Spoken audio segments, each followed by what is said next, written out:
నమస్కారం. ముందుగా పాత్రికేయులకు నా హృదయపూర్వక నమస్కారాలు తెలియజేస్తున్నాను. నేడు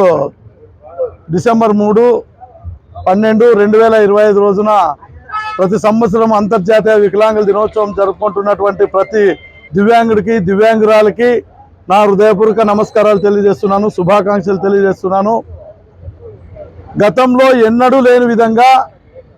వికలాంగులు వైఎస్ జగన్మోహన్ రెడ్డి గారు వైఎస్ఆర్ కాంగ్రెస్ పార్టీలో వికలాంగులు కూడా నా ఎస్టీ, నా బీసీ, నా మైనారిటీ, నా వికలాంగుడు అనే విధంగా జగన్మోహన్ రెడ్డి గారు పార్టీలో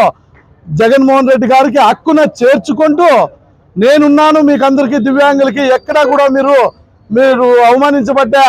మీరు ఎక్కడైనా మీ పైన దాడులు జరిగినా కూడా నేను మీ పైన మొట్టమొదటిగా స్పందిస్తానని చెప్పేసి జగన్మోహన్ రెడ్డి గారు మాటిచ్చి ఈరోజు వైఎస్ఆర్ కాంగ్రెస్ పార్టీలోన రాష్ట్ర వ్యాప్తంగా ఎక్కడ దివ్యాంగులు అణచబడ్డా, ఎక్కడ దివ్యాంగులు పీడింపబడ్డా వాళ్ళందరినీ కూడా పిలిపించి ఈరోజు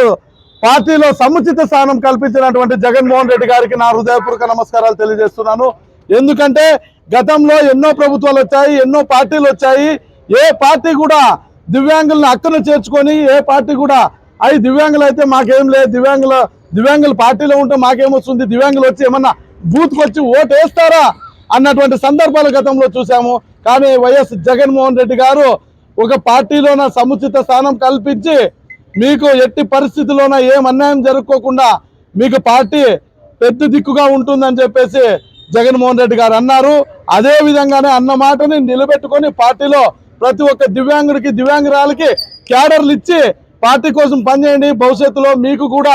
నామినేటెడ్ పదవులు ఇస్తారని సగర్వంగా జగన్మోహన్ రెడ్డి గారు చెప్పడం వల్ల ఈ రోజు మేము ముందుకొచ్చి జగన్మోహన్ రెడ్డి గారి కోసం, జగన్మోహన్ రెడ్డి పార్టీ స్థాపించినటువంటి వైఎస్ఆర్ కాంగ్రెస్ పార్టీ కోసము ఆర్నిశలు వికలాంగులు కూడా జగన్మోహన్ రెడ్డి గారు 2029 అనేది కాదు, 2027లో జమిలీ ఎలక్షన్లు వచ్చినా కూడా జగన్మోహన్ రెడ్డి గారు అత్యంత అఖండ మెజార్టీతో గెలిపించాలని, దీంట్లో ఆ గెలుపులో జగన్మోహన్ రెడ్డి అధికారం వస్తే దివ్యాంగులు కూడా ఈ అధికారం కోసం పోరాడినారు, ఈ అధికారం కోసం ఆర్నిశలు కష్టపడ్డారని జగన్మోహన్ రెడ్డి గారికి కూడా గుర్తుంచుకునే విధంగా కష్టపడదామని కూడా ఈ సందర్భంగా ప్రతి ఒక్కరికి తెలియజేస్తున్నాను.